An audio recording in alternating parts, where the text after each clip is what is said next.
Making an episode of a live-action show is a lot like baking a pie. To make a good one requires equal parts hard work, time, and love. If you succeed, you'll create something great to be enjoyed by everyone. But if you are missing even one of the key ingredients, you will fail, and it will burn, leaving a lingering scent. My name is Pieguy Rules, and I'm here at the bottom of the bakery to smell that pie. Metaphorically speaking, of course. In reality, I'm here to talk to you guys about an episode of a Schneider's Bakery show that was really not good.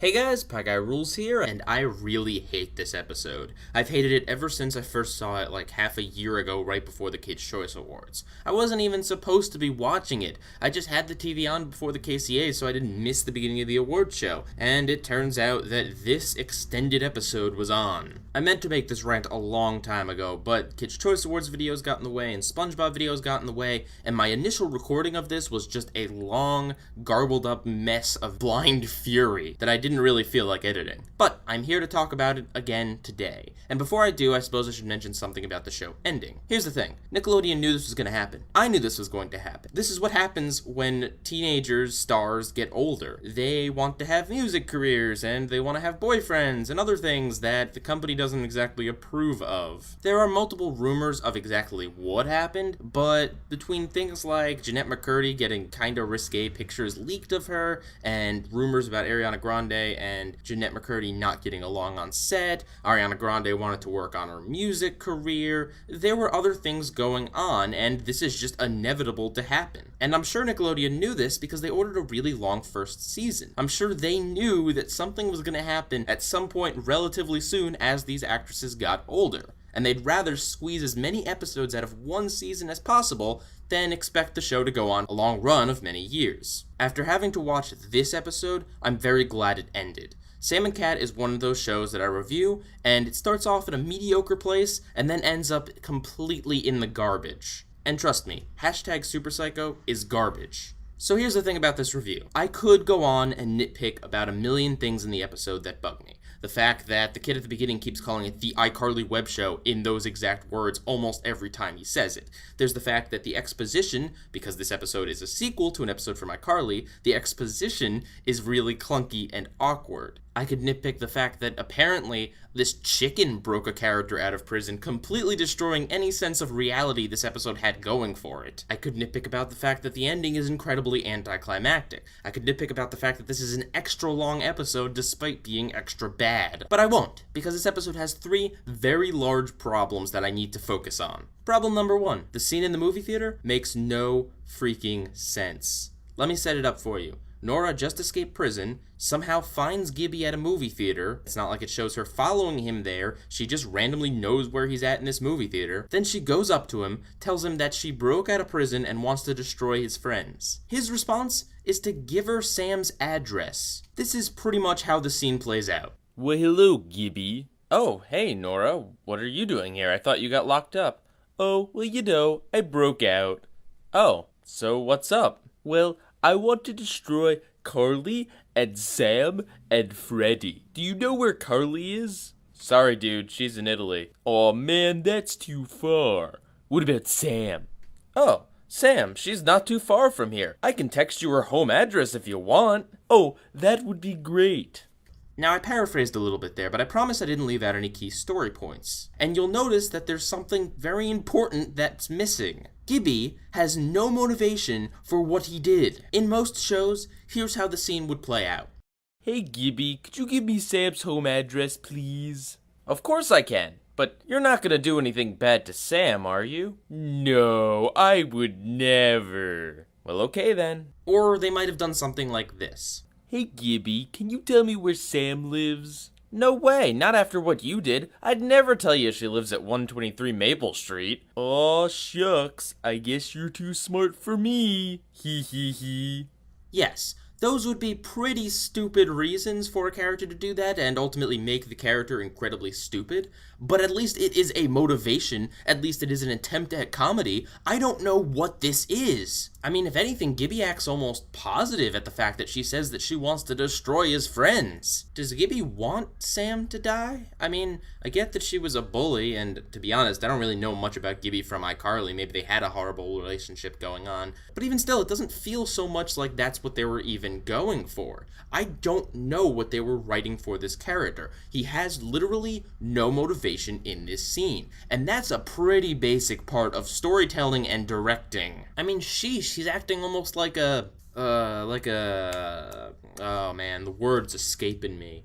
Oh yeah, a hashtag super psycho. Now listen, Nora's definitely crazy in this episode, but at least she has a reason for doing what she's doing. The iCarly gang got her thrown in prison, so of course she wants revenge. With Gibby, I have no idea what's going through his mind in any of this. He even calls up Sam later, not to mention anything about Nora, but just to brag about something completely unrelated. He almost forgets what Nora says. And when he tells Sam that he essentially sent her to destroy her, he has an almost happy look on his face. I mean, he's clearly not supposed to be happy about this, but it looks like he is. But that's not the episode's only major problem. Unfortunately, there's two more, and this next one is the big one. There is so many things wrong with what I'm about to tell you next that I just don't even know where to begin. So, this entire Sam and Cat episode is a parody of Silence of the Lambs. So let's start with the fact that The Silence of the Lambs is not a movie that kids would have seen. It's not a movie for kids. It's a movie about a guy eating people. A lot of people in your target audience will not know what that movie is.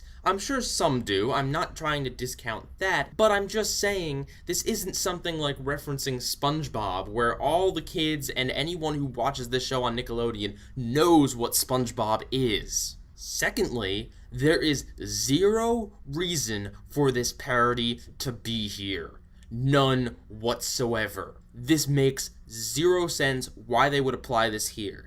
Has Neville been eating people in other episodes? Was that something that just happened on iCarly and I missed that one? Seriously, why would you do a parody of this unless one of your characters is a cannibal? The only connection is that, we have a crazy character. That's it. That's all you get. Any other connection to Silence of the Lambs is completely forced in this episode. They bend characters to make it fit the stupid parody. If you have to change your characters to make the jokes work, to make the references work, then guess what? You're not doing it correctly. This is what Family Guy is accused of all the time. You have characters acting quote-unquote out of character just to fit the needs of the joke. And speaking of which, the jokes do not work unless you have a prior knowledge of the movie. Like I said, there's times when Neville makes references to wanting to eat Gibby. Like seriously, how does that make any sort of sense outside of context? And there's a laugh track that plays after it too.